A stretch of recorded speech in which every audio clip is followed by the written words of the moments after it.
স্বয়ং ভগবান জগতের বুকে নিজে এসে আচরিত করান এই ধর্মকে। মনে প্রশ্ন জাগতে পারে, ভগবান যদি অনন্ত কোটি বিশ্ব ব্রহ্মাণ্ডের মালিক হন, ভগবান জগতের বুকে নর তনু ধারণ করে আসবেন, এ আবার কেমন কথা? এটি তো মানা যায় না। এটি তো একটা চিন্তার বিষয়, এটি তো একটা বিস্ময়ের বিষয়। ভগবান নর তনু রূপ ধারণ করে আসবেন। এক মহারাজ মন্ত্রীকে প্রশ্নটা করেছিলেন, মন্ত্রী, আমার কাছে এটি বোধগম্য হয় না। ভগবান অনন্ত কোটি বিশ্ব ব্রহ্মাণ্ডের মালিক, তিনি ইশারা দিয়েই তো দুষ্কৃতিকারীর বিনাশ করতে পারেন। তিনি তো চোখের পলকে ধর্ম সংস্থাপন করতে পারেন। তিনি তো চোখের পলক দিয়েই সাধুকে পরিত্রাণ করতে পারেন। এর জন্য তাকে নর তনু ধারণ করে জগতে আসতে হবে, এটি আমি মানতে পারছি না। মন্ত্রী মহোদয়, ভগবান জগতে কেন আসেন এই বিশেষ তত্ত্বটি মহারাজকে জানানোর জন্য করযোগী বলছেন, মহারাজ আপনি আমাকে 15 দিন সময় প্রদান করুন। এই 15 দিনের মাঝে আমি আপনাকে অনুভব করিয়ে দেব, আপনাকে উপলব্ধি করিয়ে দেব ভগবান জগতের বুকে কেন আসেন। 15 দিন সময় নিয়ে মন্ত্রী মহোদয় একটা বিশেষ ফন্দি আঁটলেন, মহারাজকে অনুরোধ জানালেন, মহারাজ একটু আপনাকে নিয়ে নৌবিহারে যাওয়ার ইচ্ছে পোষণ করি। বজরা সাজানো হলো, মহারাজ এবং একমাত্র রাজকুমারকে নিয়ে বজরায় বিশ্রামের ব্যবস্থা করিয়ে নৌকা চলল, বজরা চলল। মধ্য নদীতে এসে হঠাৎ করে মন্ত্রী চিৎকার করে বলছেন, মহারাজ মহারাজ কৃপা করে বজরা থেকে কক্ষ থেকে বের হন, রাজকুমার জলে পড়ে গেছে, মহারাজ রাজকুমার জলে পড়ে গেছে। মহারাজ দ্রুত গতিতে বজরার যে কক্ষ যেখানে তিনি বিশ্রাম করছিলেন, রাজকুমার অন্য কক্ষে দৌড়ে তিনি এলেন। এসে মন্ত্রীকে বলছেন, রাজকুমার জলে পড়ে গেছে। কোথায় পড়েছে? মহারাজ এখানে পড়েছে। সঙ্গে সঙ্গে বজরা থেকে মহারাজ লাফ দিয়ে দিলেন জলের মাঝে। জলে একটু নাকানিচু পানি খেয়ে তিনি বুঝতে পারলেন রাজকুমার জলে পড়েনি। মন্ত্রী তার সঙ্গে তামাশা করলো। ক্রোধান্বিত হয়ে মহারাজ বলছেন, মন্ত্রী তোমার এত বড় সাহস, তুমি আমার সঙ্গে তাচ্ছিল্য করেছো, তামাশা করেছো। রাজকুমার জলে পড়েনি আর তুমি বলছো জলে পড়ে গেছে, তোমার গর্দান দেয়া হবে। আমি আদেশ দিলাম মৃত্যুদণ্ড তোমার দেয়া হোক। মন্ত্রী করজোড়ে বলছেন, মহারাজ আপনি আমায় মৃত্যুদণ্ড প্রদান করুন, আমি হাসি মুখে মেনে নেব। কিন্তু মৃত্যুদণ্ড দেওয়ার পূর্বে, রায় কার্যকর করার পূর্বে আপনার নৈকট্যে আমার একটা বিনয়ের সঙ্গে জিজ্ঞাসা। সকল কার্য করার সময় আপনি আমাদের আদেশ দেন। যখন আপনি শুনলেন রাজকুমার জলে পড়ে গেছে, আপনি তো আমাদেরকে ওই যে কক্ষে আপনি বিশ্রামে ছিলেন বজরায়, সেখান থেকে বলতে পারতেন রাজকুমারকে জল থেকে তুলো। আপনি ওই কক্ষ থেকে দ্রুত গতিতে দৌড়ে এসে জলের মাঝে নিজে ঝাঁপ দিলেন কেন? আপনি নামলেন কেন নিচে? আমাদেরকে তো আদেশ করতে পারতেন। মহারাজ চেঁচিয়ে বললেন, মূর্খ, আমার সন্তান জলে পড়ে গেছে, আমার সন্তান নিচে পড়ে গেছে, নিম্ন গতি প্রাপ্ত হয়েছে, আমি কাউকে আদেশ দেব? ওরে মূর্খ, কোন বাবার সন্তান যদি নিচে পড়ে যায়, কোন বাবার সন্তান যদি নিম্ন গতি প্রাপ্ত হয়, সেই বাবা কি আর বিশ্রাম নিয়ে কাউকে আদেশ দিতে পারে? মন্ত্রী তখন মহারাজের দুটো চরণ জড়িয়ে ধরে কাঁদতে কাঁদতে বলছেন, মহারাজ আপনার সন্তান নিচে পড়ে গেছে, এই সংবাদটা শুনে আপনার হৃদয়ে যেমন আকুল হয়ে উঠলো, নয়নে যেমন অশ্রু ঝরলো, কাউকে আদেশ দেওয়ার যেমন আপনি হৃদয়ে থেকে তাকে অনুভব না করে বজরা থেকে নিচে আপনি লুটিয়ে পড়লেন। জগতের পিতা কৃষ্ণ মহারাজ, আমরা তার সন্তান, কর্মে বিস্মৃতির কারণে আমরা এই ভবসাগরে ডুবে গেছি মহারাজ, ভবার নবে পতিত হয়ে গেছি। জগৎ পিতা গোবিন্দ তাই করুণা করে তার সন্তানকে ওই ভব সমুদ্র থেকে তোলার জন্য তিনি করুণার উপর থেকে নিচে আসেন, নিচে তার সন্তানকে কুলে তুলে উদ্ধার করার জন্য। পৃথিবীর কোন মত, কোন পথ, কোন ধর্মে আপনি এই সিদ্ধান্ত পাবেন না মহারাজ। এই জন্যই সনাতন শ্রেষ্ঠ, এই জন্যই সনাতন সংস্কৃতির বৈচিত্র্য আছে। জগতের পিতা কৃষ্ণ, যে না ভজে বাপ, পিতৃদ্রোহী পাতকী সে, জন্মে জন্মে পায় তা। জগতের পিতা কৃষ্ণ, এই কৃষ্ণকে যে ভজন করলো না, বাবার সঙ্গে সম্বন্ধ যে রাখলো না, সে সন্তান বলে গণ্য নয়। মহারাজ মন্ত্রীকে জড়িয়ে ধরে বলছে, এ তো তাৎপর্য, আমি তো এটি অনুভব করিনি মন্ত্রী, আমি কখনো এটি অনুভব করিনি। সেদিন থেকে মহারাজ ঈশ্বরে বিশ্বাসী হলেন, সেদিন থেকে মহারাজের মনে বৈরাগ্য এলো, সেদিন থেকে মহারাজের মনে ভক্তির বীজ বপন হলো। তাহলে ভগবানের একটা নাম সনাতন, সেই সংস্কৃতিকে তিনি সমুন্নত করার জন্য জগতের বুকে আসেন, নিজে কৃপা করে অবতরণ হন। তবে তারই আশাটা সাধারণ মানুষের মতো নয়, তার জন্ম কর্ম হলো দিব্য। সাধারণ মানুষ আর তার জগতে আসার মাঝে তিনটা পার্থক্য। স্বামী রাম সুখদাস আচার্য শ্রীমদ্ ভাগবত গীতার সাধক সঞ্জীবনী টিকায় বললেন, প্রথম পার্থক্যটা জানার পার্থক্য। মানুষ এবং ভগবান জগতে অনেকবার আসেন, সেই সকল জন্মের কথা মানুষ ভুলে যায়, পূর্ব জন্মের কথা ভগবান মনে রাখতে পারেন। এই তত্ত্ব পাবেন আপনারা চতুর্থ অধ্যায় জ্ঞান যুগে। বহুনি মে ব্যতীতানি জন্মানি তব চার্জুন, তানি অহম ব্যৎসর্বাণি নতম ব্যক্ত পরন্তপ।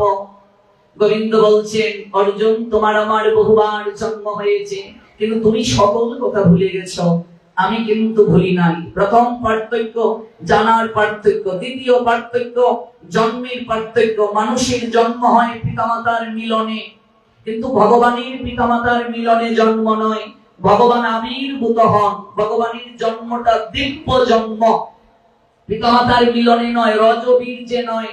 কৃষ্ণ আবির্ভূত হয়েছিলেন কংসের কারাগারে। শচী জননী যখন তিনি গর্ভবতী হলেন, মিলনের দ্বারা নয়, একটা অলৌকিক রশ্মি জগন্নাথ মিশ্রের মস্তক ব্যাধ করে শচী দেবীর গর্ভে প্রবেশ করেছিল। প্রত্যেক যুগে যুগে ভগবান এসেছেন পিতামাতার মিলনে নয়। প্রমাণ কোথায়? প্রমাণ ছাড়া কথা বলা যাবে না। চতুর্থ অধ্যায় জ্ঞান যোগ 9 নং শ্লোক, জন্ম কর্ম চমে দিব্যম এবং ইয়াবেত্তি তত্ত্বত ত্যক্তা দেহম পুনর্জন্ম নয়েতি মামেতি সর্জুন। One who knows the transcendental nature of my appearance and activities does not upon loving this body take his birth again in this material world. By eternal good Arjun said Almighty Creator Krishna, Srimad Bhagavad Gita 4th chapter Gyan Yog 9 verse. So my dear Arjun, please listen attentively what I say. One who knows the transcendental nature of my appearance and activities does not upon loving this body take his birth again in this material world. By eternal good Arjun, আমার জন্ম কর্ম দিব্য। সাধারণ মানুষের মতো না অর্জুন। যারা এই তত্ত্বটা উপলব্ধি করতে পারে তাদেরকে আর কখনো জন্ম মৃত্যুর চক্রাকারে ঘুরতে হয় না। যারা এই তত্ত্বটা উপলব্ধি করতে পারে কখনো এই মায়াময় সংসারে তাদেরকে আর ফিরে আসতে হয় না। যারা এই তত্ত্বটা বুঝতে পারে, এই মৃত্যু, এই জন্ম, এই যে চক্রব্যূহ কর্মানুযায়ী আমরা আবর্তিত হচ্ছি, এই আবর্তনে তাদেরকে আর ঘুরতে হয় না, পরিক্রমা করতে হয় না। তাহলে দ্বিতীয় পার্থক্যটা জন্মের পার্থক্য। মানুষ প্রকৃতির বশে নিজের পাপ পুণ্যের ফল ভোগ করার জন্য এবং ফল ভোগপূর্বক ভগবানকে প্রাপ্তির জন্য জন্মগ্রহণ করে, কিন্তু ভগবান জগতের বুকে আসেন তিনি স্বেচ্ছাক্রমে, যুগমায়ার সাহায্যে প্রকটিত হন। ভগবান যখন যুগমায়াকে আশ্রয় করে জগতে আসেন, তখন সাধারণ মানুষ এই তত্ত্ব বুঝতে না পেরে, ভগবানকে উপলব্ধি করতে না পারে, তার স্বরূপ চিনতে না পেরে তাকে সাধারণ মনুষ্য জ্ঞান করে, যেমন কংস করেছিল, জরাসন্ধ করেছিল, শিশুপাল করেছিল, দন্তবক্র করেছিল, শকুনি করেছিল, দুর্যোধন। চোখের সামনে ভগবান চিনতে পারে নাই। সন্ধির প্রস্তাব নিয়ে গেলেন ভগবান, বন্দী বানাবার চেষ্টা করলো তাকে, ভগবানকে চিনতে পারলো না। এই উত্তর আছে কোথায়? চতুর্থ অধ্যায়ের 6 নং শ্লোকে, অজ অপিসনব্বয় আত্মা ভূতানাম ঈশ্বর অপিসন প্রকৃতি সুয়া অধিষ্ঠায় সম্ভাবী আত্মমায়া। আমি জন্মরহিত, আমার চিন্ময় দেহ অব্যয়, আমি সর্বভূতের ঈশ্বর, তবু আমি অন্তরঙ্গা শক্তিকে আশ্রয় করে জগতে আদি চিন্ময় রূপে আমি যুগে যুগে আসি। মূর্খেরা আমাকে বুঝে না, সাধারণ মানুষ জ্ঞান করে। তৃতীয় পার্থক্যটা হলো কর্মের পার্থক্য। মানুষ কর্ম করে নিজের উদর পূর্তির জন্য, এবং এই কর্মের কারণে তার বন্ধন হয়। কিন্তু কর্মর উদ্দেশ্য, করার উদ্দেশ্যটা হলো ভগবানের সন্তুষ্টি বিধান। কর্মযুগটা ভালো করে পড়বেন। মানুষ বলে কর্মই ধর্ম, এটা ভুল কথা, এটা সবচেয়ে বড় ভুল। কর্ম ধর্ম নয়, সৎ কর্ম ধর্ম। কর্ম দুই প্রকার। আপনি যে কর্ম ধর্ম বলছেন, তাহলে যে চুরি করে সেটাও তো কর্ম, এটি কি ধর্ম? যে ডাকাতি করে সেটিও তো কর্ম। আমি তো বাংলা ব্যাকরণের ছাত্র, বাংলা সাহিত্যে অনার্স করেছি, মাস্টার্স করেছি, বাংলার উপর পিএইচডি করব। তাহলে কর্মই যদি ধর্ম হয়, তাহলে যে লোকটা ডাকাতি করছে, ব্যাকরণের ভাষায় কি কোনো কিছু করাই তো কর্ম করা। আপনি শুয়ে শুয়ে চিন্তা করছেন, ব্যাকরণের ভাষায় সেটিও কর্ম। কর্ম ছাড়া কেউ থাকতে পারে না। তাহলে যে ডাকাতি করছে সেটি কি কর্ম? আপনি ব্যবসা করছেন, যে জিনিসটা 5 টাকায় কিনলেন আপনি 20 টাকায় বিক্রি করছেন, তাহলে আপনি তো অন্যায় করছেন। সেটি কি করে ধর্ম হলো?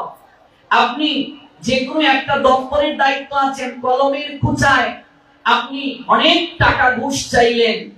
ভূমি মন্ত্রণালয়ের দায়িত্বে আছেন, এরকম বহুজনকে আমরা দেখেছি, সে তার কলমের খুঁচায় অনেক টাকা দাবি করলো, এটিও তো কর্ম। তাহলে এই কর্মটা কি ধর্ম?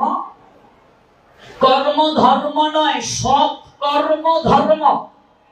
যে কর্ম সৎ সেটি ধর্ম, অসৎ কর্ম ধর্ম নয়। কর্ম ধর্ম, এই যে বাক্যটা বলি, এটা হলো ভুল। ভগবানের সন্তুষ্টির জন্য যা করা তাকে বলে কর্ম। ভগবানের প্রীতি সাধনের নিমিত্তে যে কাজ করা হয় তাকে বলে কর্ম। তাহলে মানুষ কর্ম করে, প্রায় 1/3 মানুষ কর্ম করে নিজের ইন্দ্রিয় তৃপ্তির জন্য, নিজের উদর পূর্তির জন্য, ভগবানের সন্তুষ্টির জন্য করছে না। আপনি ব্যবসা করছেন, ব্যবসার মাধ্যমে আপনি ভগবান পাবেন, কিন্তু বুকে হাত দিয়ে বলুন তো, সেই ব্যবসাটা কি আপনি শতভাগ সৎভাবে করছেন? আপনি চাকরি করছেন, বুকে হাত দিয়ে বলুন তো, আপনি শতভাগ সৎভাবে চাকরি করছেন, তাহলে এটি ধর্ম বলে কি করে গণ্য হলো? নিজের বিবেককে প্রশ্ন করে উত্তর আমরা পাবো। তাহলে কর্ম ভগবানের সন্তুষ্টি বিধানের জন্য যখন হবে, তখনই সেটি মুক্তির উপায় হবে, এর আগে নয়। তাহলে মানুষ কর্ম করে নিজের ইন্দ্রিয় তৃপ্তির জন্য, কিন্তু ভগবান যে কর্ম করেন জগৎকে শিক্ষা দেওয়ার জন্য। ভালো করে বুঝবেন, ভগবানের যে কর্ম করা জগৎকে শিক্ষা দেওয়ার জন্য, আনন্দ প্রাপ্তির জন্য। প্রমাণ কোথায়? প্রমাণ ভগবান দিচ্ছেন শ্রীমদ্ ভগবদ গীতা 3য় অধ্যায় কর্মযোগ, শ্লোক সংখ্যা 22, শ্লোক সংখ্যা 23। শ্লোকগুলো কি? নমে পার্থ অস্তি কর্তব্যম ত্রিষু লোকেষু কিঞ্চন ন অনুপ্রাপ্তব্যম অবাপ্তব্যম বর্তে অবচ কর্মাণি যদি অহম ন বর্তয়ম জাতু কর্মণি অতিমৃতম মম বর্ত অনুবর্তন্তে মনুষ্যা পার্থ সর্বস্ব। বাংলা কি? হে পার্থ, এই ত্রিজগৎ সংসারে আমার কোনো কর্তব্য নাই, এরপরও আমি কর্ম করি। আমি যদি কর্ম না করি, জগতের কেউ কর্ম করবে না। আছে কি নেই বাবা? যারা গীতা পড়েছেন, আমাকে অনুকরণ করে অনলস হয়ে মানুষ কর্তব্য কর্ম থেকে বিস্মৃত হয়ে যাবে, ত্যাগ করবে, আর ওই দায়টা আমাকে নিতে হবে। Oh my dear man, please listen, there is no work prescribed for me within all the 3 planetary systems, nor am I in want of anything, nor have I need to obtain anything, and yet I am engaged in prescribed duties. For if I were failed to engage in carefully performing prescribed duties, oh my dear man, fellow, comrade, intimate friend, devotee Arjun, certainly all men would follow my path. সবাই আমাকে অনুকরণ করে কর্তব্য কর্ম থেকে বিস্মৃত হয়ে যাবে। তাই ভগবান কর্ম করেন জগৎকে শিক্ষা দেওয়ার জন্য। চৈতন্য চরিতামৃত পড়লে পাবেন, আপনি আচরে প্রভু জীবের শেখায়, আপনি না চলিলে জীবকে শেখানো না যায়। এটাই শ্রীমদ্ ভগবত গীতায় আছে, 3য় অধ্যায় কর্মযোগ, শ্লোক সংখ্যা 21, ইয়াত ইয়াত আচরতি শ্রেষ্ঠ তত্ত্বদেব ইতরজনঃ সয়াত প্রমাণম কুরুতে লোক তৎ অনুবর্ততে। শ্রেষ্ঠ ব্যক্তিগণ যা আচরণ করেন, অপর সাধারণ জন তাকে অনুকরণ করেন। তিনি যা জগতের বুকে প্রমাণ রাখেন, সবাই তা গ্রহণ করে। whatever action a great man performs, common men follow, and whatever he standards by exemplary acts, all the world pursue, said all power supreme in Krishna. Srimad Bhagavad Gita 3 chapter Karma Yoga 21 verse। তাহলে 3টা পার্থক্য আমরা পেলাম ভগবান আর সাধারণ মানুষকে জগতে আসার ক্ষেত্রে। প্রথমটা জানার পার্থক্য, দ্বিতীয়টা হলো জন্মের পার্থক্য, তৃতীয়টা হলো কর্মের পার্থক্য। তাহলে ভগবান জগতে এসে এই সংস্কৃতিকে সমুন্নত করেন, নিজে সমুন্নত করেন। এই জন্য আমাদের ধর্ম, আমাদের সংস্কৃতি সনাতন। এক সময় সকল মত পথ বিনাশ হয়ে যাবে, একমাত্র সনাতন টিকে থাকবে। ব্রহ্ম সংহিতার 5ম অধ্যায়ের আপনি যখন আপনি ব্রহ্ম সংহিতাটা পড়বেন 5ম অধ্যায়ে পাবেন। 5ম অধ্যায় যখন পড়বেন সেখানে পাবেন, 1ম অধ্যায়টা পড়বেন সেখানেও পাবেন। একটা শ্লোক আছে, ঈশ্বর পরম কৃষ্ণ সচ্চিদানন্দ বিগ্রহ অনাদিরাদি গোবিন্দ সর্বকারণ কারণ। ভগবান হলেন সর্বকারণের পরম কারণ, তার উপর আর কেউ নাই। কোন প্রসঙ্গ থেকে এত দূর গেলাম? যে আমাদের থেকে সকল কিছুর সৃষ্টি হয়েছে। যত মত, যত পথ, যত সংস্কৃতি সনাতন থেকে সৃষ্টি। সনাতনের থেকে বড় কেউ নাই। সনাতন ধর্ম যাজন করছি আমরা বুদ্ধিমান, আমাদের সৌভাগ্য। এটা আমার কথা নয়, গীতার কথা। কোথায় আছে? 10ম অধ্যায় বিভূতি যোগ 8 নং শ্লোক, অহং সর্বস্ব প্রভব মত্ত সর্বং প্রবর্ততে ইতিমত্তা ভজন্তে মাম ভূতা ভাব সমন্বিতা। বাংলা অর্থ কি? আমি জড় চেতন জগতের সকল কিছুর উৎস। হে অর্জুন, আমার থেকে এই সকল কিছুর সৃষ্টি হয়েছে। আপনি যা দেখতে পাচ্ছেন মত পথ সকল কিছুই সনাতন থেকে সৃষ্টি। জগতে যারা বুদ্ধিমান অর্জুন, তারাই সনাতনকে যাজন করে সনাতনের অনুসারী হয়। জগতে যারা মেধাবী, জগতে যারা বিচক্ষণ, ওরাই সনাতনের অনুসারী হয়, আমার পূজা করে, আমাকে জানে। I am the source of all spiritual and material worlds. Everything emanates from me. The intelligent person, the meritorious person, the wise person who perfectly know the engage in my devotional service and worship me with all their heart. Said Almighty Creator Krishna, Srimad Bhagavad Gita 10 chapter Vibhuti Yoga 8 verse. Also said all power supreme, Srimad Bhagavad Gita 7 chapter Gyan Vigyanyo 7 verse. O conqueror of all, that is not too superior to me. Everything rests upon me as Palash strung on bread. সংস্কৃতে বললে মত্ত পরতরম নান্নত কিঞ্চিত অস্তি ধনঞ্জয় মই সর্বমিদম ভূতম সূত্রে মণিগণাইব। বাংলায় বললে আমার থেকে জগতে বড় আর কেউ নেই। এখন নোট করে যান, শ্লোকগুলো বাড়িতে গিয়ে পড়বেন। শুধু হিন্দু করে জন্মই নিলাম, কিচ্ছু জানলাম না। হাজার হাজার সনাতনী হিন্দুর ছেলে মেয়ে আজকে ধর্ম ত্যাগ করে চলে যাচ্ছে, বলে কিচ্ছু নাই সনাতন ধর্মে, কিচ্ছু নাই। এগুলো দুর্ভাগ্য আমাদের জন্য। তার মূল কারণ আমরা ছোট্টবেলা থেকে আমাদের বাচ্চাদেরকে সংস্কৃতি সম্পর্কে জ্ঞান দেই না। আমরা ধর্ম মানে বুঝি বৃহস্পতিবারে একটু লক্ষ্মীর ঘট পরিবর্তন করব, আমরা ধর্ম মানে বুঝি একটু দুর্গা পূজায় ঘুরতে যাব, আমরা ধর্ম মানে বুঝি একটু কীর্তনে গিয়ে বসবো, দুপুটা নয়নের জল দেব, একটু কোলাকুলি করব, আসার সময় খিচুড়ি খেয়ে চলে আসবো।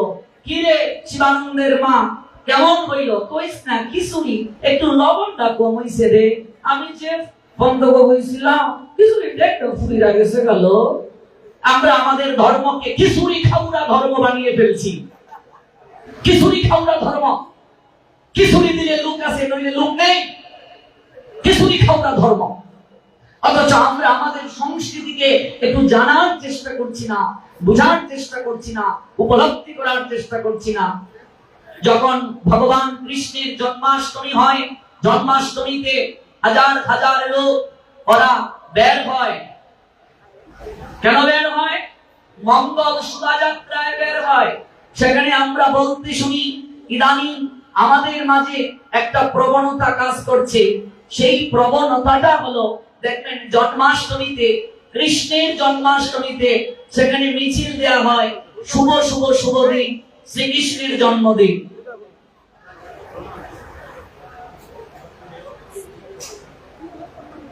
না, ভাগবত পাঠের মাঝে কাউকে সুযোগ দেওয়ার বিধান শাস্ত্রে নেই।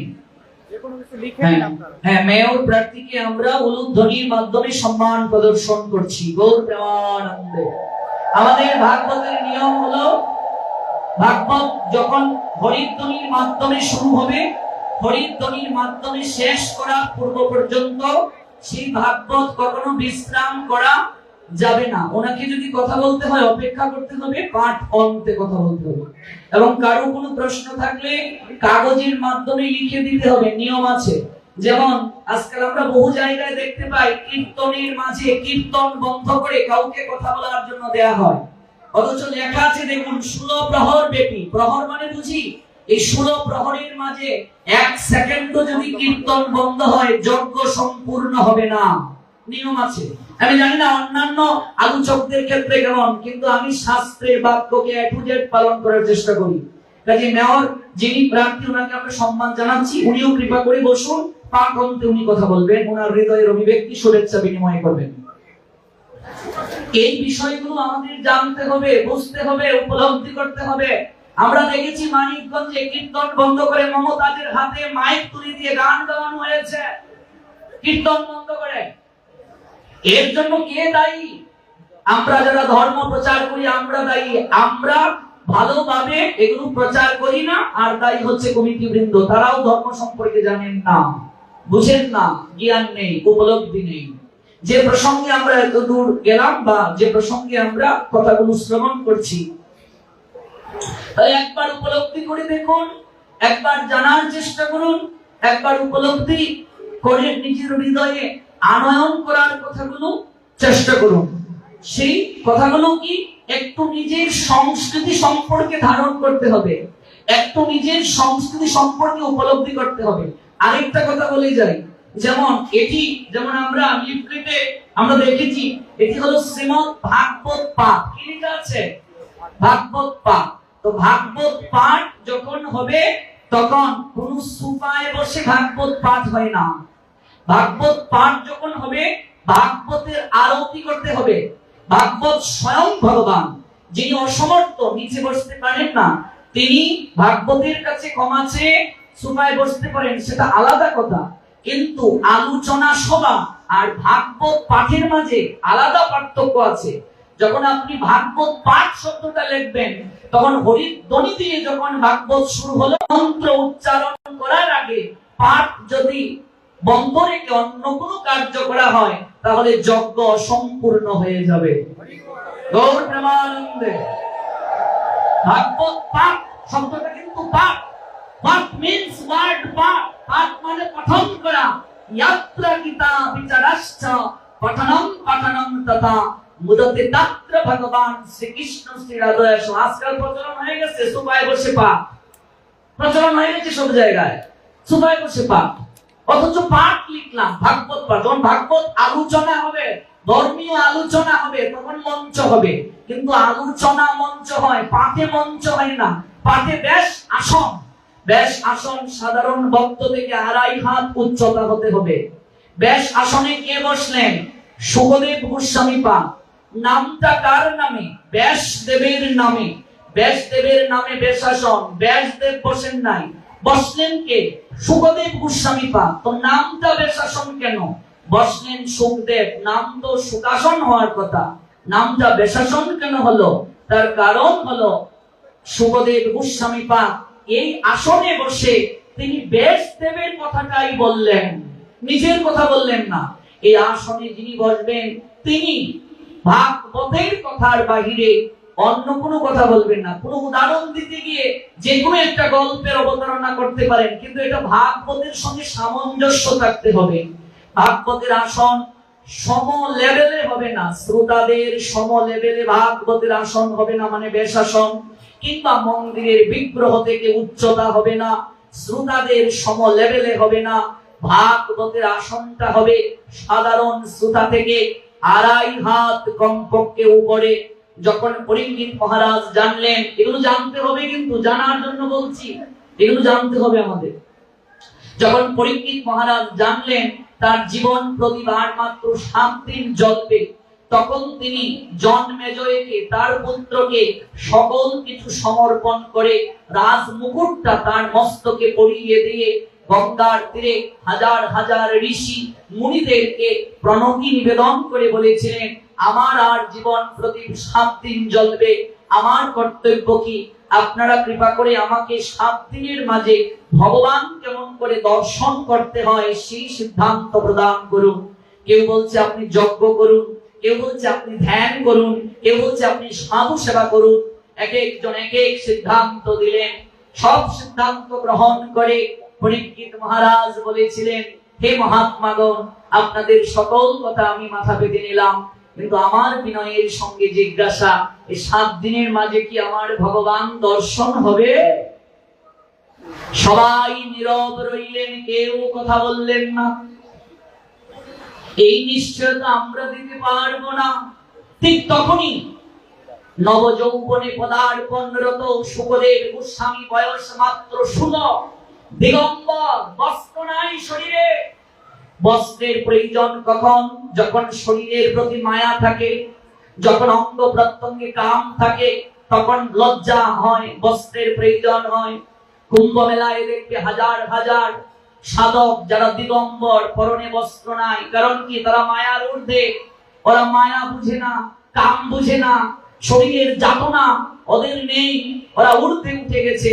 আমার মা কালী, মা আনন্দময়ী দিগম্বরী, বস্ত্রহীন, তিনি প্রসূতা, সর্বদিক থেকে 10 দিক থেকে তিনি আছেন, নিত্য নিত্য প্রসব করছেন। দিগম্বরী, মায়ার ঊর্ধ্বে, মায়া নাশ করেন তিনি। চন্দ্রিতে মন্ত্র আছে, তুমি প্রসন্ন হলে জীব পৃথিবীতে মুক্তি লাভ করে, এই জন্য প্রতীক বস্ত্রহীনা। বুঝলে? সুখদেব গোস্বামী পাদ দিগম্বর, বস্ত্র নাই। তিনি এসে সবার মাঝে যখন দাঁড়ালেন, হাজার হাজার ঋষি দাঁড়িয়ে তাকে সম্মান প্রদর্শন করলেন। ব্যাসদেবের প্রতিনিধি এসে যখন ভাগবত আসনে দাঁড়াবেন, সবাইকে দাঁড়িয়ে সম্মান করলেন, সম্মান করতে হয়। সকল ঋষিগণ দাঁড়িয়ে গেলেন। শিক্ষক যখন ক্লাসে আসে, ছাত্ররা তখন দাঁড়িয়ে তাকে সম্মান প্রদর্শন করে। সুখদেব এলেন, সকল ঋষিগণ, মুনিগণ, ধ্যানীগণ, যোগীগণ দাঁড়ালেন। বয়স সুখদেবের 16, আর বাকির যারা ওরা বয়সে প্রবীণ। দেবর্ষি নারদও ছিলেন সেই জায়গায়। সবাই কেন দাঁড়ালেন? কারণ এই আসনে যিনি বসেন তাকে সম্মান নয়, আসনটাকে সম্মান দেয়া হয়। ভালো করে বুঝবেন কথাটা। যেমন কেউ যদি মন্ত্রীর চেয়ারে বসে, সে যেই হোক না কেন, ওই চেয়ারটাকে সম্মান দেয়া হয়। কেউ স্পিকারের চেয়ারে যখন বসে, তাকে মাননীয় স্পিকার বলে সম্বোধন করতে হচ্ছে, নাম সম্বোধন করা হচ্ছে না। এটা হলো সংস্কৃতি, এগুলো হিন্দুদের কাছ থেকে নেয়া। তিনি দাঁড়ালেন, সবাই দাঁড়িয়ে সম্মান প্রদর্শন করলেন। সুখদেব গোস্বামী পাদ বললেন, হে রাজন, 7 দিন তো অনেক দূর, আমি আপনাকে নিশ্চয়তা দিচ্ছি, আপনি কেবল ভগবানের দিব্য কথা কানে মনোবাক্যে শ্রবণ করুন, 7 দিনের মাঝে আপনার ভগবান দর্শন হবে। গৌরী প্রেমানন্দে বৈকুণ্ঠ থেকে লোক আসবে আপনার জন্য। তস্মাৎ ভারত সর্বাত্মা ভগবান ঈশ্বর হরি শ্রুতব্য কীর্তিতব্যশ্চ স্মর্তব্যশ্চ তবয়ম। হে ভারত, প্রতিটা জীবের কর্তব্য হচ্ছে সর্ব ঐশ্বর্যমণ্ডিত ভগবান শ্রী হরির কথাকে শ্রবণ করা। তুমি কায় মনোবাক্যে তার কথা শ্রবণ করো। পরীক্ষিত কয়দিন কয় রাত ভাগবত শ্রবণ করছেন? আপনারা তো সবসময় ভাগবত শুনেন। কয়দিন? 7 দিন 7 রাত। এই 7 দিন 7 রাতের মাঝে তিনি কি বিরতি দিয়েছিলেন? ভালো করে কথা বলুন। জল গ্রহণের জন্য সময় নিয়েছেন, আহার গ্রহণ করেছেন, সন্ধ্যা আরতির জন্য সময় নিয়েছেন, আঙ্গিকের জন্য সময় নিয়েছেন। তাহলে আমরা 2 ঘন্টার জন্য ভাগবত পাঠ শুরু করলাম, তাহলে আমাদের বিরতি কেন হবে? আরেক কথা বলার জন্য কেন হবে? ভাগবতের নিয়ম জানতে হবে। অশ্রদ্ধা ধানা পুরুষা ধর্মস্য অশ্ব পরন্তপ অপ্রাপ্য মাম নিবর্তন্তে মৃত্যু সংসার বর্তনী। শোনো, ধর্ম প্রতিপালনে ভগবান বলছেন যাদের শ্রদ্ধা উদিত হয় নাই, অপ্রাপ্য মাম, সে আমায় পাবে না। নিবর্তন্তে মৃত্যু সংসার বর্তনী, সেই ব্যক্তি বারংবার সংসার মৃত্যুকূপে ফিরে আসবে। হয়তো পরীক্ষিতের মতো আমরা 7 দিন 7 রাত শুনতে পারবো না। আমরা 2 ঘন্টার জন্য এসেছি। এই 2 ঘন্টার সময়ে ভুলে যান আপনি কোন ব্যবসায়ী, ভুলে যান আপনি চাকরিজীবী, ভুলে যান আপনার সন্তান আছে, ভুলে যান আপনার সংসার আছে। এই 2 ঘন্টা সময় জড় জগতের যত সম্বন্ধ আছে, সম্বন্ধটাকে বিচ্ছিন্ন করে ওই চিন্ময় জগতের সঙ্গে সম্পর্ক স্থাপন করার জন্য ভগবান ভাগবতকে প্রণাম দিয়ে বসুন। হে গোবিন্দ, আমি কেবল তোমার আর তুমি কেবল আমার, এই ভাবটা নিয়ে বসুন।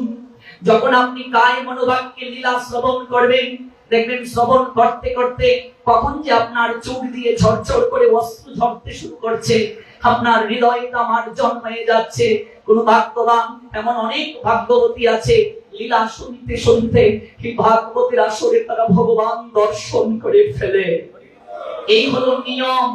এই নিয়মকে বাদ দিয়ে যাওয়া যাবে না। এই নিয়মকে বর্জন করলে ভাগবত পাঠ হবে না। ধর্মীয় আলোচনা হতে পারে, কিন্তু এটি ভাগবত পাঠ লিখবো কিন্তু নিয়ম মানবো না, হবে না। আরতির মাধ্যমে ভাগবতকে স্বাগত জানাতে হয়, ব্যাসদেবকে আরতি করতে হয়। যেমন এই যে বস্ত্রদান, এটা কাকে করা হলো? আমাকে নয়, ব্যাসদেবকে।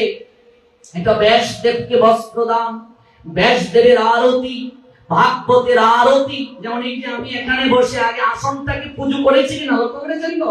আসনকে পুষ্প দিয়ে সময় কমতে সংক্ষেপে পুজো করেছি।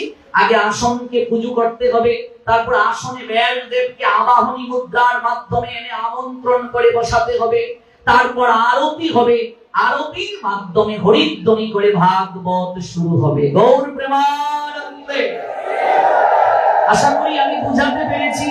কাউকে কষ্ট দেওয়া আমার মনে কেবলমাত্র উদ্দেশ্য না। আমাকে মার্জনা করবেন, ক্ষমা করে দেবেন। আমরা অবশ্যই সম্মান সবার প্রতি রাখছি। তো যে প্রসঙ্গ থেকে আমরা এত দূর গেলাম, একটু নিজের সংস্কৃতি, নিজের ধর্ম সম্বন্ধে আমরা একটু অবগত হব। আজকে হাজার হাজার সনাতনী হিন্দুর ছেলে মেয়ে ধর্ম ত্যাগ করে ফেলছে। যে ধর্মে একটা নারী দেবীর ন্যায় মর্যাদা প্রাপ্ত, অথচ তারা বলে সনাতন ধর্মে কিছু নাই। ধর্ম যাজন করা হচ্ছে না এই জায়গায়। ছোট্টবেলা থেকে আমরা তাদেরকে সংস্কৃতি সম্বন্ধে জ্ঞান দিচ্ছি না, ধর্ম সম্বন্ধে জ্ঞান দিচ্ছি না, শাস্ত্র গ্রন্থ পড়াচ্ছি না। ভাগবত পাঠে বাচ্চাদেরকে, কিশোর কিশোরী, যুবক যুবতীদেরকে আনছি না। এক সময় ভাগবত পাঠ শ্রবণ করতে আসতো, বয়স যাদের হয়ে গেছে, দাদুর বয়সী যারা, তারা আসতো। আজকাল নবজাগরণ হয়েছে, অনেক তরুণ প্রজন্মকে আমরা ভাগবতে আসতে দেখছি। ভাগবতের প্রতি তাদের একটা তীব্র লালসা যাচ্ছে।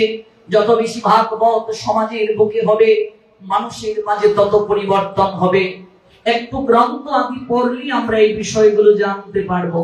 মনে আছে কোন প্রসঙ্গ থেকে এত দূর গেলাম? 12টা বাংলা মাসের নাম কোথা থেকে এসেছে এই প্রসঙ্গে আমি বলেছিলাম 100 জনকে যদি আমরা জিজ্ঞেস করি, আমরা অনেকেই একটু উত্তর দিতে পারবো না, কারণ আমরা গ্রন্থ আদি পড়ি না, জানার চেষ্টা করি না।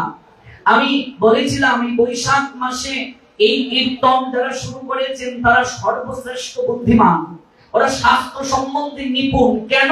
এই নিয়ে 22টা নক্ষত্র হিন্দুদের শাস্ত্রে আছে। জ্যোতির্বিক্রম ফাল্গুনী, ফাল্গুনী, ফাল্গুনী নক্ষত্র। 12টা মাস নক্ষত্রের নামানুসারে, বৈশাখ থেকে চৈত্র। নক্ষত্র 27টা, তাহলে 27টা নক্ষত্রের নাম কি? দেখুন, একদিনের পাঠে আমায় ডাকবেন না, একদিনের পাঠ আমার হয় না। আমার আলোচনাগুলো হলো বিস্তৃত ভাবে, আমারও তৃষ্ণা মিটে না, ভক্তদেরও তৃষ্ণা মিটে না। এই জন্য একদিনের পাঠ আমার দ্বারা হয় না, কারণ আমাকে দৌড়াতে হচ্ছে, স্পিডে বলতে হচ্ছে, আর বারবার ঘড়ির দিকে তাকাতে হচ্ছে যে 2 ঘন্টার মাঝে আমাকে একটা মেসেজ দিতে হবে। দীর্ঘ সময় থাকলে প্রাণ খুলে আলোচনা করা যায়। 27টা নক্ষত্র, প্রথম নক্ষত্রের নাম অশ্বিনী, ভরণী, কৃত্তিকা, 4 নম্বর রোহিণী, 5 নম্বর মৃগশিরা, 6 নম্বর আদ্রা, 7 নম্বর পুনর্বসু, 8 নম্বর পুষ্যা, 9 নম্বর অশ্লেষা, 10 নম্বর মঘা, 11 নম্বর পূর্ব ফাল্গুনী, 12 উত্তর ফাল্গুনী, 13 হস্তা, 14 চৈত্রা, 15 স্বাতি, 16 বিশাখা, 17 অনুরাধা, 18 জ্যেষ্ঠা, 19 মূলা, 20 নম্বর আপনারা যারা পড়েছেন পূর্ব খায়া, 21 নম্বর উত্তর আষাঢ়া, 22 নম্বর শ্রবণা, 23 নম্বর ধনিষ্ঠা, 24 নম্বর শতবিশা, 25 নম্বর পূর্ব ভাদ্রপদা, 26 নম্বর উত্তর ভাদ্রপদা, 27 নম্বর রেবতী। এইগুলো 27টা নক্ষত্র। কোন কোন পুরাণ শাস্ত্রে আরেকটা নক্ষত্র খুঁজে পাওয়া যায় যার নাম হলো অভিজিৎ নক্ষত্র, বুঝলেন? তবে 27টা নক্ষত্রই সকল ঋষিগণ একমত হয়েছেন। কোন কোন জায়গায় অন্য আরেকটা নক্ষত্র পাওয়া যায় যার নাম অভিজিৎ। তো আমাদের যে 12টা মাস কোন নক্ষত্রের নামানুসারে এসেছে, কিভাবে এসেছে, কেন বৈশাখ মাসে ধর্ম পালন যারা করছেন তারা শ্রেষ্ঠ, এই বিষয়টা আমি বুঝাচ্ছি।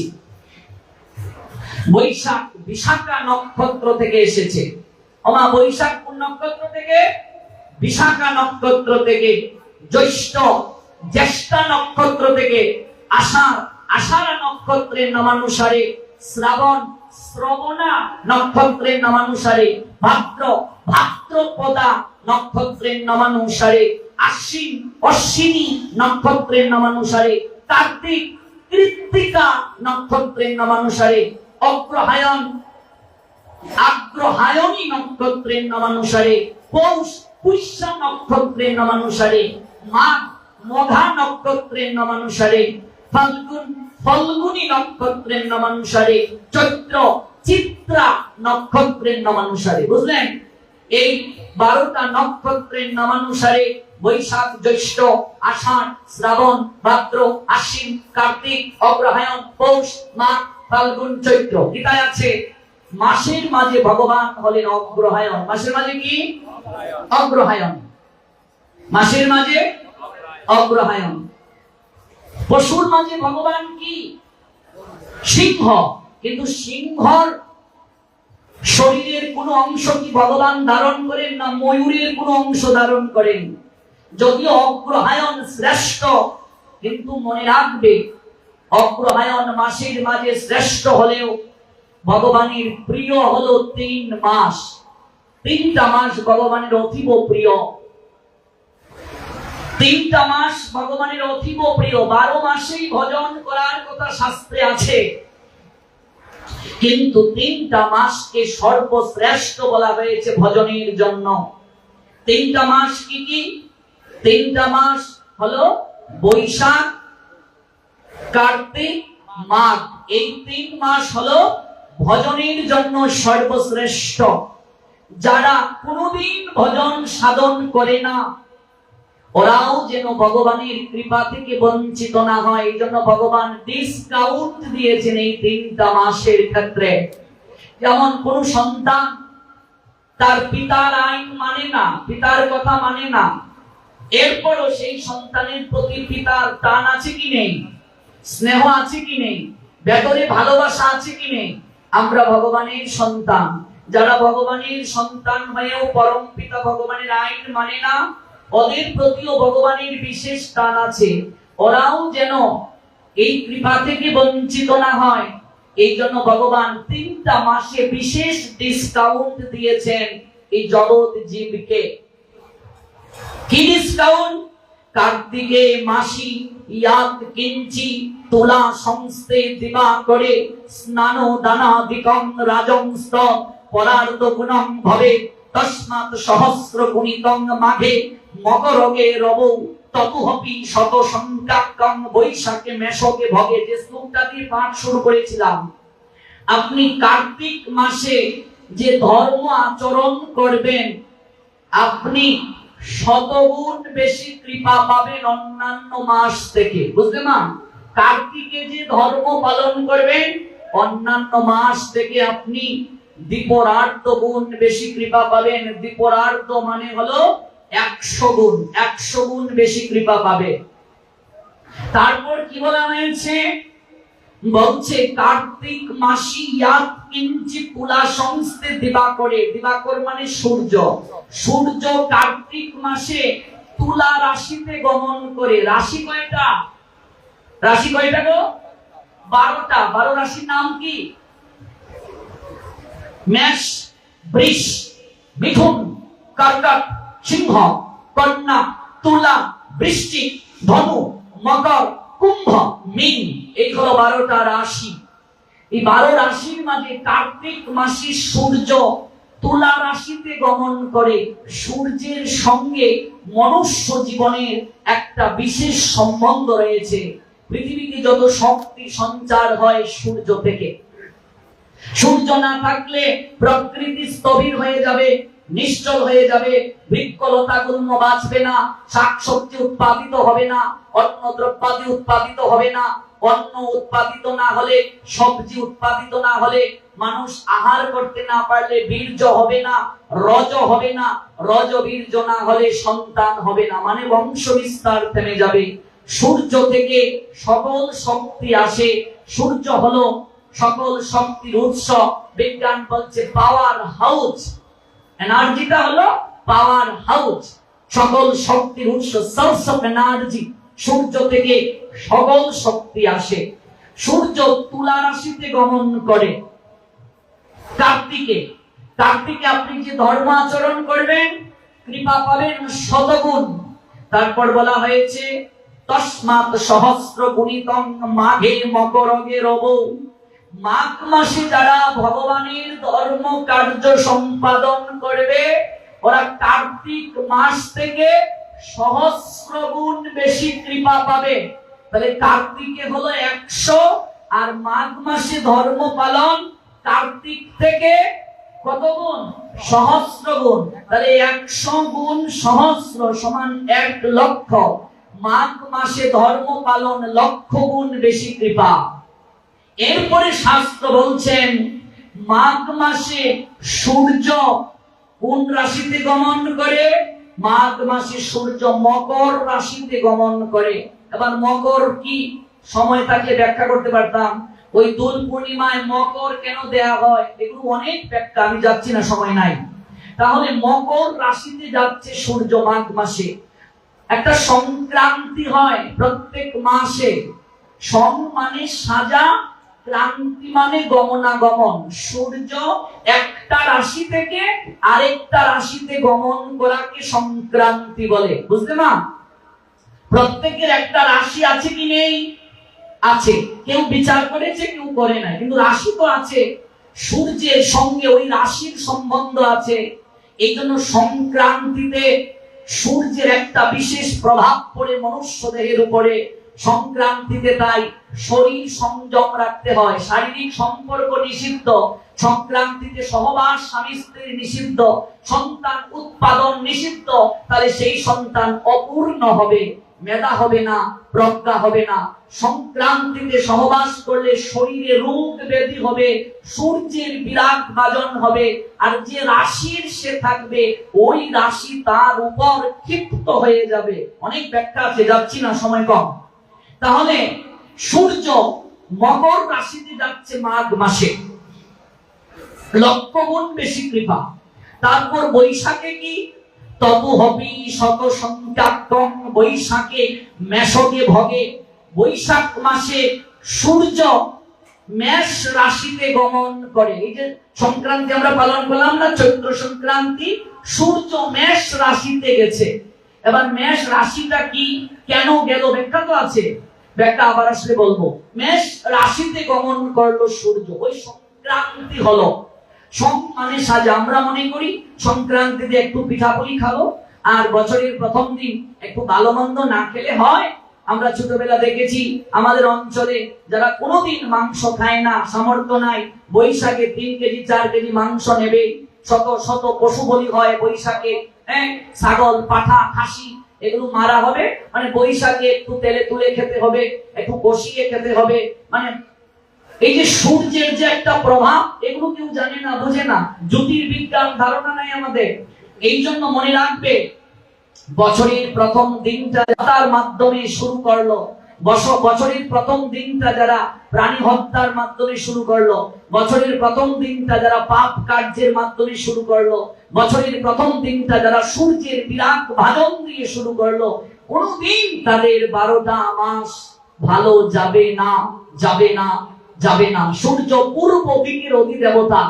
আমাদের যে দিক রয়েছে, দিকের মাঝে পূর্ব দিকের অধিদেবতা হলো রবি। রবির নামানুসারে রবিবার। এই জন্য রবিবারে মাছ মাংস হিন্দুরা খায় না, রবিবারে সন্তান ধারণ করে না। রবির একটা বিশেষ প্রভাব থাকে, ভালো করে বুঝতে হবে এই কথাগুলো। তিথির সঙ্গে শরীরের সম্পর্ক আসলে অমাবস্যা পূর্ণিমায় শরীরে ব্যথা হয়। কেন? তিথির সঙ্গে শরীরের সম্পর্ক আছে, রবির সম্পর্ক আছে, শনির সম্পর্ক আছে, রাহুর সম্পর্ক আছে, কেতুর সম্পর্ক আছে। এগুলো ব্যবসা বাণিজ্যে যেমন প্রভাব পড়ে, শরীরে তেমন প্রভাব পড়ে, পরিবারে তেমন প্রভাব পড়ে। আগেরকার সময়ে দেখবে ধান যখন রোপণ করা হতো চারার জন্য, আমি আমার বাবাকে দেখেছি, সেটাও পঞ্জিকা দেখে তারা করতেন। হাল চাষও এক সময় আমরা পঞ্জিকা দেখে করতাম, বিবাহ আমরা পঞ্জিকা দেখে করি, আমরা ঘর বাঁধবো পঞ্জিকার নিয়ম দেখে করি, আমাদের সন্তান ধারণও তিথি দেখে। এই জন্য দেখবে সনাতনী হিন্দুদের মাঝে আতুর অন্ধ খুব কম হয়, কারণ তিথির সঙ্গে একটা সম্পর্ক হিন্দুদের আছে। যদিও আগের মতো বিচার করি না, জানার চেষ্টা করি না। ওই বৈশাখে সূর্য মেষ রাশিতে গেল, বৈশাখে মেষ রাশিতে সূর্য যাওয়ার কারণে উপকারটা কি? ততু হপি শত সংখ্যাক্তম। বৈশাখে মেষকে ভগে, মেষ রাশিতে সূর্য গমন করার কারণে বৈশাখে সূর্যের একটা বিশেষ কৃপা পাবে। মায়েরা যে সিঁদুর পরে, সিঁদুরের রং লাল, লাল রং শক্তির প্রতীক। আদিগুরু শঙ্করাচার্য বলছেন মঙ্গল রূপী সূর্য হলো সিঁদুর। ব্রহ্মাণ্ড পুরাণ পড়বেন, সেখানে আছে ললিতা দেবীর প্রকাশ হচ্ছে সিঁদুর। ললিতা মানে দুর্গার একটা নাম, আনন্দময়ীর একটা নাম। মঙ্গল রূপী সূর্য, সূর্যের মানে শক্তি, শক্তি মানে লাল রং, লাল রং মানে লাল কাপড়। যারা শক্তির আরাধনা করে ওরা লাল কাপড় পরে, যারা বিষ্ণুর আরাধনা করে সাত্ত্বিক জীবন যাপন করে ওরা সাদা কাপড় পরে। গুণের 3টা প্রভাব, সত্য রজ তম। রজ হলো লাল, সত্য হলো সাদা, তম হলো কালো। এগুলোর সঙ্গে বিশেষ সাক্ষাৎকার হিন্দুদের। আপনি বৈশাখে যে ধর্ম আচরণ করবেন, তত অপি শত সংখ্যাক্তম। বৈশাখে মেষকে ভগে, অর্থাৎ আপনি মাঘ মাস থেকে লক্ষ গুণ বেশি কৃপা পাবেন বৈশাখে ধর্ম আচরণ করলে। তাহলে মাঘে 1 লক্ষ গুণ 100, তাহলে 1 লক্ষকে যদি আপনি 100 দিয়ে গুণ দেন 1 কোটি। বৈশাখে আপনি যে ধর্ম আচরণ করবেন কোটি গুণ বেশি কৃপা লাভ হবে। এই 3টা মাসকে নিয়ম মাস বলা হয়। নিয়মের মাধ্যমে দিন যাপন করাকে নিয়ম মাস বলা হয়। নিয়মের মাধ্যমে দিন যাপন। 3টা মাস নিয়ম মাস। কার্তিক মাস নিয়ম মাস, মাঘ মাস নিয়ম মাস, বৈশাখ মাস নিয়ম মাস। 12টা মাসে যারা ঘুম থেকে উঠতে পারে না, মঙ্গল আরতি যারা করতে পারে না, 12টা মাস যারা কুম্ভকর্ণীর মতো ঘুমায়, অন্তত তারা 3টা মাস যেন ভোরবেলা উঠে প্রাতঃ স্নান করে মঙ্গল আরতি করে শাস্ত্র বিধান দিয়েছেন, তাহলেও তারা ক্ষমা পাবে। গৌর প্রেমানন্দে, তাহলেও তারা ক্ষমা পাবে। মনে রাখবে মায়েরা, এই কার্তিক বৈশাখ মাঘ 3 মাসে সূর্য উদয়ের আগে স্নানের বিধান আছে। মাঘে মাঘী স্নান অনেক কুমারী মেয়েরা করেছে বিয়ের আগে। মাঘ মাসে সবার জন্য স্নান। কার্তিক বৈশাখ মাঘ এই 3টা মাসে যত তীর্থ আছে, ভালো করে বুঝুন, যত তীর্থ আছে সকল তীর্থ জলের মাঝে এসে আবির্ভূত হয়। আপনি বৈশাখ মাসে যেখানেই স্নান করেন, সূর্য উদয়ের আগে যেখানেই আপনি স্নান করবেন, আপনি গঙ্গা স্নানের ফল পাবেন। যেখানেই স্নান করবেন গঙ্গা, গঙ্গা, গঙ্গা, এই 3 বার উচ্চারণ করে আপনি পুকুরে স্নান করুন, নদীতে স্নান করুন, বাথরুমে শাওয়ার দিয়ে স্নান করুন, গঙ্গা গঙ্গা গঙ্গা আপনি স্নান করলেন, আপনি গঙ্গা স্নানের ফল পাবেন। পুরাণ শাস্ত্র বলছে কার্তিক, মাঘ, বৈশাখ এই 3 মাসে প্রাতঃ স্নান সবাই করবে, মঙ্গল আরতি সবাই করবে। একেবারে বৈশাখে স্নানের শেষ সময় সকাল 6টা পর্যন্ত, ব্রাহ্ম মুহূর্ত থেকে 6টা পর্যন্ত যত তীর্থ আছে, গঙ্গা, যমুনা, গোদাবরী, সরস্বতী, নর্মদা, সিন্ধু, কাবেরী, এই যে সপ্ত তীর্থকে আমরা আমন্ত্রণ করি না, এই তীর্থগুলো সব জলের মাঝে এসে আবির্ভূত হয়। কয়টা পর্যন্ত থাকে? সকাল 6টা পর্যন্ত। দেখুন আমি কি বলবো, যদি আরো কয়েকটা দিন সময় পেতাম আমি বিস্তৃত বলতে পারতাম। সকল তীর্থগুলো জলের মাঝে এসে আবির্ভূত হয়, সকাল 6টা পর্যন্ত তারা থাকবে। 6টার পরে যদি কেউ এই বৈশাখে স্নান করে, কার্তিক মাসে স্নান করে, মাঘ মাসে স্নান করে, সেই সকল তীর্থরা অভিশাপ দিয়ে জল থেকে পরিত্যাগ করে নিজ নিজ আবাসে চলে যায়। অভিশাপটা হলো তোরা মায়ার দ্বারা আবৃত হয়ে অনন্তকাল সংসারের যাতনা ভোগ কর। অভিশাপটা কি? মায়ার দ্বারা আবৃত হয়ে তোরা সংসারে ত্রিতাপ জ্বালা ভোগ কর। এই জন্য বৈশাখে, কার্তিকে, মাঘে সকাল 6টার পর আর স্নান করা যাবে না। সেই স্নান অসুর স্নান বলে গণ্য। 6টার ভেতরে যদি কেউ স্নান করে, সকল তীর্থে স্নান করার ফল লাভ করবে। যত তীর্থে আছে সকল তীর্থগুলো এই জলের মাঝে এসে বিস্তার লাভ করে। এই বৈশাখে সকাল 6টা পর্যন্ত তারা ওই জলের মাঝে বিস্তৃত থাকে। 6টার পর তারা নিজ নিজ আবাসে চলে যায় আর অভিশাপ দিয়ে যায়, ওরে এই দুর্লভ মানুষ দেহ প্রাপ্ত হলে কৃষ্ণ ভজন করার জন্য রে, ওরে এই জনম হেলায় খেলায় যদি কাটিয়ে দেশ, আর কোন জনমে কৃষ্ণ ভজনের সৌভাগ্য পাবে না রে। অন্তত একটু যাক, আর কত ঘুমাবে, আর কত মায়া পিশাচিনীর কুলকে আশ্রয় করে ঘুমাবে। জীব জাগো, জীব জাগো, গোরাচাঁদ বলে কত নিদ্রা যাও মায়া পিশাচির কোলে। বজিব বলিয়া আইয়া সংসার ভিতরে, ভুলিয়া রহিলে তুমি অবিদ্যার ভরে। তোমারে লইতে আমি হইন অবতার, আমি বিনা বন্ধু আর কে আছে তোমার। ডাকছেন, আর কত ঘুমাবে রে, অন্তত যাক। সারা সময়ই তো কুম্ভকর্ণের মতো ঘুমালে, অন্তত সনাতনী হিন্দু বাড়ি মানে মন্দির, তোর বাড়িটা মন্দির রে, তোর গৃহটা মন্দির রে। একটু ঘন্টা বাজা, একটু কাশি বাজা, একটু শঙ্খ বাজা, একটু উলুধ্বনি দে, একটু হরিধ্বনি দে। তারা কৃপা আশীর্বাদ করার জন্য অবস্থান করে সকাল 6টা পর্যন্ত। অতঃপর তারা নিজ নিজ আবাসে চলে যায়। মা এই কার্তিকে, বৈশাখে, মাঘে তাই প্রাতঃ স্নান করাটা বুদ্ধিমানের কর্তব্য, করতেই হবে। আপনি যা করবেন বৈশাখে কোটি গুণ বেশি কৃপা হবে। মাসের বাকি সময়গুলোতে 1 কোটি ঘন্টা হরিকথা শ্রবণ করলে যে ফল, বৈশাখে 1 ঘন্টা হরিকথা মানে অন্য সময়ের 1 কোটি ঘন্টা হরিকথা শ্রবণের ফল। কেন বৈশাখকে কোটি গুণ বেশি কৃপা লাভের মাস বললেন? কারণ এই বৈশাখেই রয়েছে বিশাখা নক্ষত্রের বিশেষ কৃপা। কে বিশাখা? কার নামে নক্ষত্র? দেখুন, আমাকে কয়টা পর্যন্ত সময় একটু লিখে দিলে কৃতার্থ হব। বিশাখা নক্ষত্রের নামানো 7টাতে হলো। বিশাখা কার নামে এই বিশাখা হলো? কেন কেন আমরা এই বৈশাখকে গুরুত্ব দেব? কারণ বৈশাখে রয়েছে অক্ষয় তৃতীয়া তিথি, আগামীকাল।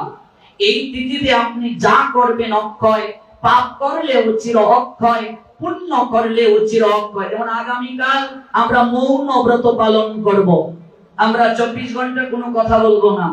আগামীকাল আমরা মোবাইল বন্ধ রেখে 24 ঘন্টা ভজন করব। আপনাদের ব্রাহ্মণবাড়িয়াতেই থাকবো, রাত জাগরণও করবো। আমার গুরু ভ্রাতা শিবু প্রসাদ ওনার গৃহে। আপনারা যারা আমাদের সঙ্গে জাগরণ করতে চান যেতে পারেন। হরি কথা হবে, আর কোনো কথা হবে না। মৌন ব্রত অর্থাৎ আম কথা হবে না। এই অক্ষয় তৃতীয়া মানে আগামীকাল যে বিশেষ তিথি, এই তিথিতে যা করবেন অক্ষয়, পাপ করলেও অক্ষয়, পুণ্য করলেও অক্ষয়। কোনো ভালো কাজ দ্বারা আগামীকালকে পাপকে আপনি খণ্ডন করাতে পারবেন না। কারণ আগামীকাল কি কি শুভ দিন জেনে যান। আগামীকাল 10 অবতারের মাঝে ষষ্ঠ অবতার ভগবান পরশুরামের আবির্ভাব। আগামীকাল অন্নপূর্ণা দেবীর আবির্ভাব। আগামীকাল স্বয়ং গণেশ মহাভারত লেখা শুরু করেছিলেন অক্ষয় তৃতীয়ায়। সত্যযুগের প্রথমবার রবিবার সত্যযুগ শুরু হলো অক্ষয় তৃতীয়া তিথি থেকে। এই বৈশাখে সব হয়েছে, বুঝলে? বৈশাখী মহাভারত লেখা শুরু হয়েছে, বৈশাখী পৃথিবীর জন্ম হয়েছে, সত্যযুগ শুরু হয়েছে বৈশাখে। এবং অক্ষয় তৃতীয়া তিথিতে বৈশাখে সিদ্ধিদাতা গণেশ কৃপা করার জন্য বিশেষভাবে ব্যবসায়ী যারা ওদের প্রতি লালায়িত থাকে, এই জন্য বৈশাখে দেখবে গণেশ পূজা করা হয়। দেখেছেন তো, ব্যবসায়ীরা করেন সিদ্ধিদাতা গণেশের পূজা। মা দুর্গার কৃপায় গণেশ সিদ্ধিদাতা হয়েছিলেন যে আমি তোমাকে আশীর্বাদ দিলাম, সকল দেবতার পূর্বে তোমার পূজা করা হবে। পঞ্চদেবতার মাঝে গণেশ অন্যতম। এই অক্ষয় তৃতীয়া তথা বৈশাখে ভক্ত শ্রেষ্ঠ সুদামার সঙ্গে গোবিন্দের মিলন হয়েছিল, বুঝলে? এই আগামীকাল অক্ষয় তৃতীয়ায়। অক্ষয় তৃতীয়া তিথিতে পাপ করেছিল অক্ষয়, তার প্রমাণ অক্ষয় তৃতীয়া তিথি বৈশাখ মাসে দ্রৌপদীর বস্ত্র হরণ করা হয়েছিল। দুর্যোধন তথা দুঃশাসন সবাই মিলে দ্রৌপদীর বস্ত্র হরণ করলো। অক্ষয় তৃতীয়া ছিল এই পাপের ক্ষমা নেই, ক্ষমা নেই, ক্ষমা নেই। অক্ষয় তৃতীয়া তিথিতে চন্দন যাত্রা মহোৎসবের সূচনা করেছিলেন মাধবেন্দ্র পুরীপাদ। 21 দিন যাবতীয় অনুষ্ঠান চলে। অক্ষয় তৃতীয়া তিথিতে বদ্রীনাথের মন্দির খোলা হয়। দক্ষিণাত্যে দক্ষিণ ভারত যে মন্দির 6 মাস বন্ধ থাকে, 6 মাস খোলা হয়। 6 মাস প্রচন্ড শীতের কারণে, বরফ জমে থাকার কারণে মন্দির বন্ধ করে দেয়া হয়। সেখানে একটা অক্ষয় দ্বীপ জ্বালিয়ে দেয়া হয়। আগামীকাল যদি কেউ তাদের জীবনের সকল পাপ ক্ষয় করতে চায়, তাদের শনি রাহুর দশা কাটাতে চায়, ব্যবসা বাণিজ্যের উন্নতি করতে চায়, তাহলে ভোরবেলা থেকে একটা প্রদীপ ধরিয়ে দেবে 24 ঘন্টা ঘি দ্বারা। এটাকে বলে অক্ষয় প্রদীপ। এই যে ব্রাহ্ম মুহূর্তে প্রদীপটা ধরিয়ে দেবে সূর্য উদয়ের 1 ঘন্টা 36 মিনিট আগে আগামীকাল, আর এর পরের দিন সকালবেলা এই প্রদীপ সারা বাড়ি ঘুরিয়ে দিয়ে নিভিয়ে দেবে। অক্ষয় প্রদীপ ওই বদ্রীনাথে 6 মাস আগে সকল প্রকার ঘি দ্বারা ওই অক্ষয় প্রদীপ জ্বালিয়ে দেয়া হয়। 6 মাস মন্দিরের দরজা বন্ধ থাকে। তারপর সেই বদ্রীনাথ ভগবান শঙ্খ চক্র গদা পদ্মধারী পদ্ম পলাশ লোচন ভগবান শ্রীহরির মন্দির খোলা হয়। আমরা ভক্তদের অনুরোধে 11:30 পর্যন্ত সময় পেলাম। এবার একটু শান্তি পেলাম, আরামে আস্বাদন করতে পারবো। আরো 1 ঘন্টা সময় আছে। আপনারা কি থাকবেন না শেষ করব? না, এদিকে আওয়াজ নাই, আওয়াজ চলবে? আচ্ছা, তাহলে চলুক। অক্ষয় দ্বীপ জ্বালিয়ে দেওয়া হয় 6 মাস। 6 মাস পর বৈশাখে অক্ষয় তৃতীয়া তিথির দিন ওই বদ্রীনাথের দরজাটা খোলা হয়। এই যে 6 মাস দ্বীপ জ্বালিয়ে দিল, আমরা তো আর 6 মাস পারবো না, 6 মাসেই দ্বীপ জ্বালাতে হয়। অক্ষয় যে তিথি, এই তিথিতে এই দ্বীপ শেষ করে পরের দিন নিভাতে হয়। তা আমরা তো পারবো না, আমরা 24 ঘন্টা জ্বালাবো। সেই ঘি দিয়ে বা তিলের তেল দিয়ে আগামীকাল প্রদীপটা দেবে 24 ঘন্টা। এই প্রদীপের অগ্নি দ্বারা আপনার গৃহের সকল পাপ পুড়ে ছাই হয়ে যাবে। আপনি আপনার ব্যবসা প্রতিষ্ঠানেও দিতে পারেন। তাহলে আপনার ব্যবসা প্রতিষ্ঠানে দিলে লাভটা কি হবে? কারণ এই বৈশাখ মাসের অক্ষয় তৃতীয়াতে অন্নপূর্ণা দেবীর আবির্ভাব হয়েছে। এই বৈশাখ মাসের অক্ষয় তৃতীয়ায় যদি অন্নদান কেউ করে, কেউ যদি সাধু সেবা করে, তাহলে অন্নপূর্ণা দেবী প্রতিজ্ঞায় আবদ্ধ হয়েছেন, আমি তার গৃহ ছেড়ে আর কোথাও যাব না। ওর গৃহে কোনোদিন অন্ন জলের অভাব হবে না। এই বৈশাখ মাসে পূজা করি লক্ষ্মীর আবির্ভাব। যদি কেউ ব্যবসা প্রতিষ্ঠানে আগামীকাল মা লক্ষ্মীর উদ্দেশ্যে 24 ঘন্টা অক্ষয় দীপ জ্বালিয়ে দেয়, তাহলে সেই ব্যবসা প্রতিষ্ঠান কোনোদিন লস হবে না। মা লক্ষ্মী তাদের ছেড়ে যাবে না। ধন সম্পদের দেবী লক্ষ্মী। আগামীকাল যারা সাধু সেবা করবে, অন্ন দান করবে, তিল দান করবে, ছাতা দান করবে, পাদুকা দান করবে, মানে জুতো দান করবে। কি কি জেনে যাও? জুতো, পাদুকা মানে জুতো, তারপর হচ্ছে তিল, তুলসী, অন্ন, ছাতা, ডাল, এগুলো কালকে যারা দান করবে, পূজা করি লক্ষ্মী তাদেরকে বিশেষ কৃপা প্রদান করবে। এই বৈশাখ মাসে স্বয়ং মহাদেব কুবেরকে বৈভব দান করেছিলেন। স্বর্গের যে ধন সম্পদের ভান্ডারটা আছে না বাবা, এটা কুবের লাভ করেছেন এই বৈশাখ মাসে। কেন বৈশাখ শ্রেষ্ঠ? বৈশাখ কার্তিক থেকে কোটি গুণ শ্রেষ্ঠ, বৈশাখ মাঘ থেকে লক্ষ গুণ শ্রেষ্ঠ। এই বৈশাখ মাসে স্বয়ং মহাদেব কুবেরকে বিশেষ কৃপা করেছিলেন। কুবের বৈশাখ মাসে বৈভব লক্ষ্মীর যেমন কৃপা পেলেন, তেমনি ভাবে মহাদেব কুবেরকে অনেক ধন সম্পদ ঐশ্বর্য প্রদান করেছিলেন। এই বৈশাখ মাসে যারা মদ গ্রহণ করবে, ভালো করে জেনে যাও, এই বৈশাখে যারা মদ বা নেশা গ্রহণ করবে ওদের বৃক্ষকুলে জন্ম হবে। কুবেরের 2 পুত্র ভাগবতে পাবেন, নল আর মণিগ্রীব। আপনারা ভাগবত পড়বেন, যমল অর্জুন উদ্ধার লীলা একটা আছে ভাগবতের 10ম স্কন্ধে। ওই কুবেরের পুত্র ওরা মদ খেয়ে মাতাল হয়ে সরোবরের মাঝে জল ক্রীড়া করছিল। দেবর্ষি নারদ পাশ দিয়ে হেঁটে গিয়েছিলেন, কিন্তু নারদকে তারা যথাযোগ্য সম্মান প্রদান করে নাই। নারদ বলেছিলেন যে অর্থ সম্পদ তারা প্রাপ্ত হলে ভগবানের সেবার জন্য, যে চরণ প্রাপ্ত হলে মন্দিরে যাওয়ার জন্য, সাধু দর্শনের জন্য, ওই চরণ আজকে বেশ্যালয়ে গমন করালে, ওই অর্থ সম্পদ নেশার জন্য ব্যয় করলে, যা এই অর্থ সম্পদ থেকে বঞ্চিত হয়ে তোরা ভিখারি হয়ে বৃক্ষকুলে জন্ম গ্রহণ কর। যে কুবের বৈশাখে মহাদেবের কৃপা প্রাপ্ত হয়ে স্বর্গের সকল ধন সম্পদের দত্তকটা প্রাপ্ত হলো, তার 2 পুত্র নারদের অভিশাপে তারা বৃক্ষকুলে জন্ম প্রাপ্তির জন্য পতিত হলো। কুবেরের 2 পুত্র নলার মণিগ্রীব নারদের 2 চরণ জড়িয়ে ধরে কাঁদতে কাঁদতে সেদিন বলেছিল, আমাদের ভুল হয়ে গেছে, আপনি কৃপা করে আমাদের ক্ষমা করে দিন। নারদ তখন বলেছিলেন, অভিশাপ দিয়েছি, এটা তো ফিরিয়ে নেওয়া যাবে না, সঙ্গে একটা আশীর্বাদও তোদের দিয়ে দিচ্ছি।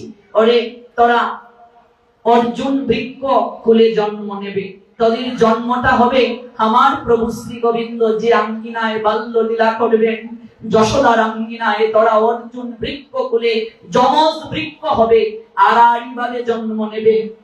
যেদিন যশোমতী মা বাৎসল্য প্রেমের দড়ি দ্বারা আমার প্রভুকে উদুকলের মাঝে বন্ধন করবে, আমার প্রভু হামাগুড়ি দিয়ে ওই উদুকলটাকে টেনে টেনে নিয়ে যাবে। আর যেদিন ওই প্রভুর চরণ তোদের বৃক্ষকুলে জন্ম নেওয়ার পর স্পর্শ হবে, সেই দিন তোরা ভুলুণ্ঠিত হবে, ভূপাতিত হয়ে ওই 2টা বৃক্ষ উপরে পড়বে। আর সেই বৃক্ষ থেকে তোরা আবার জন্ম প্রাপ্ত হয়ে, দেব জন্ম প্রাপ্ত হয়ে তোরা আবার ফিরে আসবে।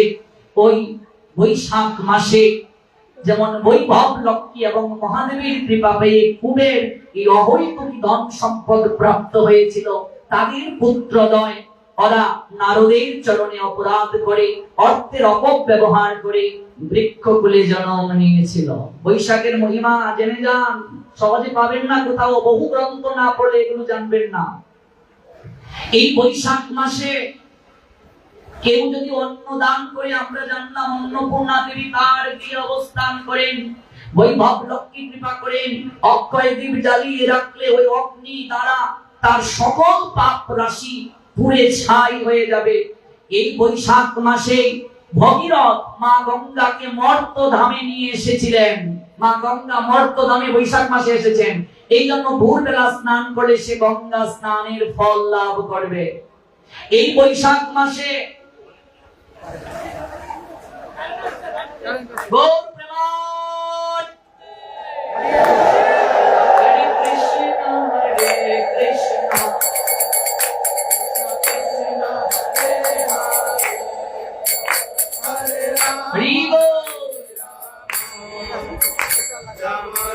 জেনে যান মায়েরা, বাড়িতে তো যাবেন, সারা জন্মেই বাড়ি বানালেন থাকার জন্য, কিন্তু মহাকাল যেদিন আপনাকে ডাকবে ওই বাড়িতে আপনার জায়গা হবে না মা। আপনাকে অট্টালিকা থেকে টেনে হিসড়ে বের করে নেবে। কত কষ্ট করে রে মন কইরাছ ঘর বাড়ি, সেদিন আগুনে পুড়বে না মাথা, মারবে বাঁশের বাড়ি, রইল রে তোর সাদের ঘর বাড়ি। সারা জীবন বাড়িতেই থাকবে, ওই বাড়ির প্রতি টান না হয় 30 মিনিট পরে রাখো। এই তত্ত্বগুলো নিয়ে যাও, জীবন ধন্য হয়ে যাবে। এই বৈশাখ মাসে রথযাত্রার কার্য শুরু হয়েছিল, রথ নির্মাণের কার্য। ইন্দ্রদুম্ন রাজা যখন এই জগন্নাথের বিশেষ কৃপার জন্য এই রথযাত্রার সৃজন করলেন, এটা বৈশাখ মাস থেকে। বৈশাখ মাসের অক্ষয় তৃতীয়া থেকে রথ নির্মাণের কার্য শুরু হয়।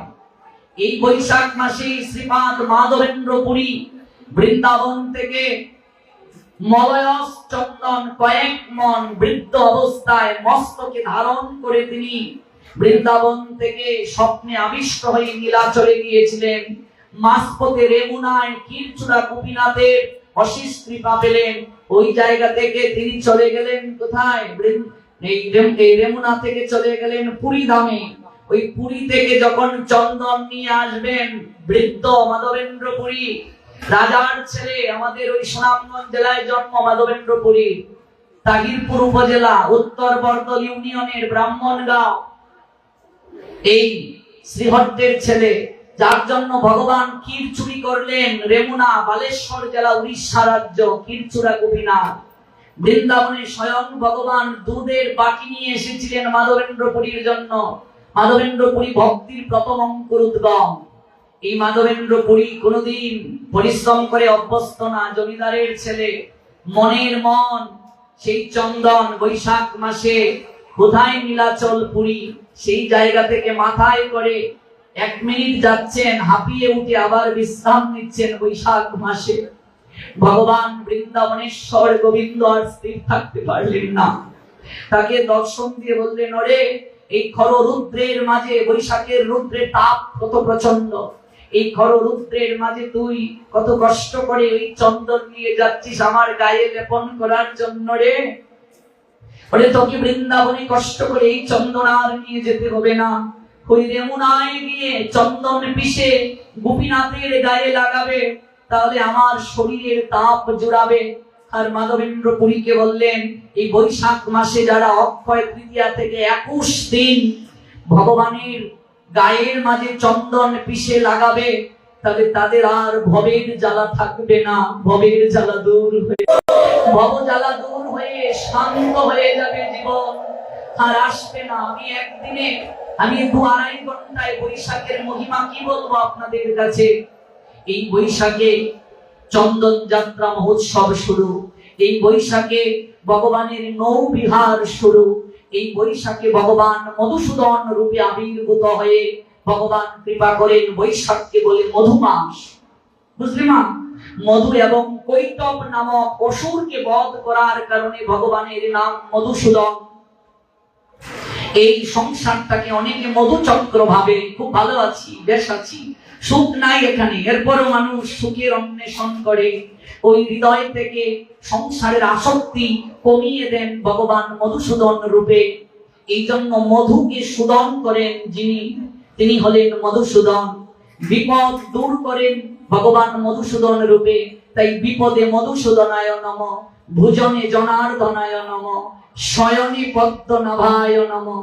বৈশাখে বিপদ ভঞ্জন মধুসূদনের পূজা হয়, ভগবান মধুসূদন রূপে পূজিত হন। জটিল ভগবান মধুসূদনকে ডেকেছিল, পাঠশালায় যাবে ভয় করে, তার ডেকেছিল দাদা মধুসূদন, ভগবান আবির্ভূত হয়েছিলেন। বৈশাখে ঝড় বৃষ্টি হয়, বৈশাখে বজ্রপাত হয়, বিপদ আসে মানুষের জীবনে। বৈশাখে অনেক সময় বন্যায় ফসল তলিয়ে যায়, ভগবান মধুসূদন রূপে কৃপা করেন। ঝড় বৃষ্টি দিন নহে দুর্দিন, নারদ বললেন, তার থেকে বড় দুর্দিন জীবের ভাগ্যাকাশে ভবের কাঠে যেদিন গিয়ে দাঁড়াবে, যেদিন স্ত্রী পুত্র কন্যা পরিবার পরিজন সবাইকে হারিয়ে একা একা যেদিন না ফেরার দেশে গমন করবে, কেউ যেদিন সঙ্গে থাকবে না। ভাবুন তো, সাগরে যদি একবার আপনার জাহাজটা ডুবে যায়, যদি তরি ডুবে যায়, সাঁতরে কি কোনো সাগর পার হওয়া যায়? ওমা, আটলান্টিক বা প্রশান্ত বা আরব মহাসাগর কেউ সাঁতরে পার হতে পারবে? কারো পক্ষে সম্ভব? যদি কেউ উদ্ধার করার জন্য একটা তরি নিয়ে যায়, জাহাজ নিয়ে যায়, তাহলে তার সম্ভব। এই